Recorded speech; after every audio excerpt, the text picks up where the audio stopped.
मॅथचा चौकोन. चौकोन इंग्लिश मध्ये काय बोलतात? क्वाड्रेटर. काय बोलतात? क्वाड्रेटर.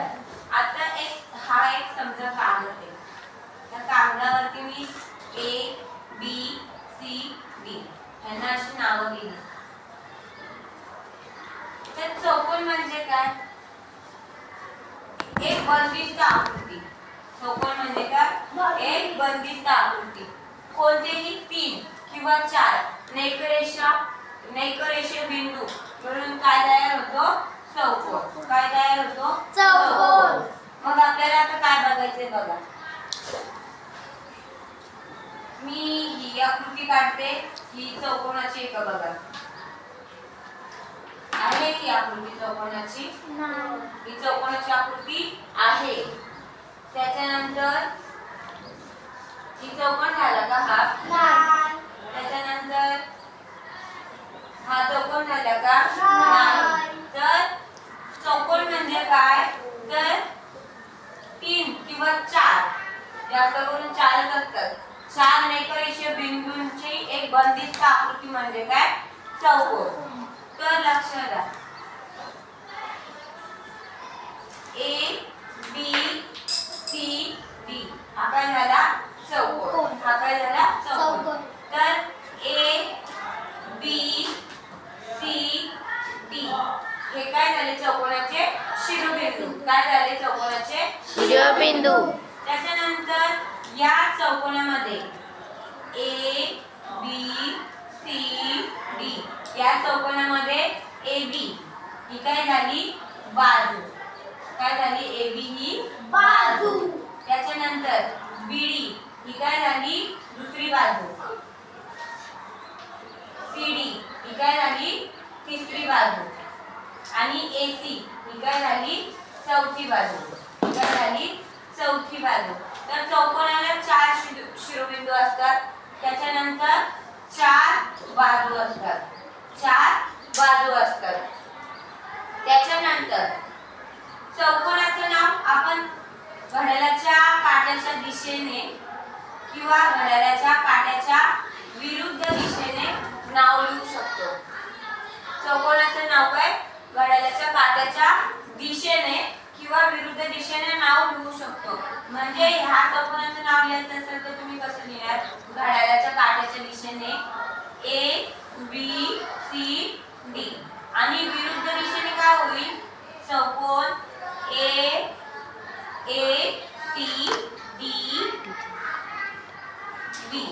काय झालं? चौकोन ए सी बी डी. तर आपल्याला चौकोनाच्या लगतच्या बाजू बघायच्या आहेत. काय बघायचे? चौकोनाच्या लगतच्या बाजू. आता या ए बी सी डी मध्ये या चौकोनाच्या लगतच्या बाजू कुठल्या घ्या बघायच्या? तर लगतच्या बाजू बघायच्या असतील तर काय बघायचं बघा. चौकोन ए बी सी डी मध्ये ए बी आणि ए सी ही काय झाली? लगतची बाजू. या लगतच्या बाजूमध्ये ए हा बिंदू हा शिरोबिंदू काय झाला? सामायिक झाला. AC आणि AB चा सामायिक शिरोबिंदू काय झाला? A. सामायिक शिरोबिंदू काय झाला? A. तसंच BD आणि CD मध्ये सामायिक शिरोबिंदू काय झाला? D. त्याच्यानंतर AB आणि BD मध्ये सामायिक शिरोबिंदू काय झाला? B. AC आणि CD मध्ये सामायिक शिरोबिंदू काय झाला? C. आता आपल्याला लगतच्या बाजू लिहून घ्यायच्या आहेत. कोणती लगतची बाजू आहे? AB व AC. AB व AC. दुसरी लगतची बाजू कुठली आहे? CD व BD. CD व BD. त्याच्यानंतर तिसरी लगतची बाजू आहे BD आणि AB. BD व AB. तर ह्या काय झाल्या? त्रिकोणाच्या चौकोनाच्या लगतच्या बाजू. चौकोनाच्या लगतच्या बाजू. चौकोनाच्या लगतच्या बाजू बघितल्या.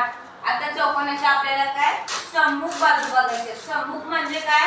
समोरासमोर. सम्मुख म्हणजे काय? समोरासमोर.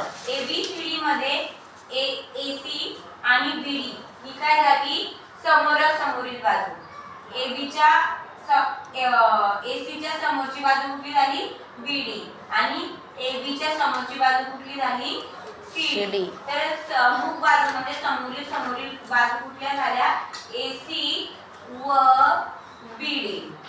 त्याच्यानंतर एबी व सीडी.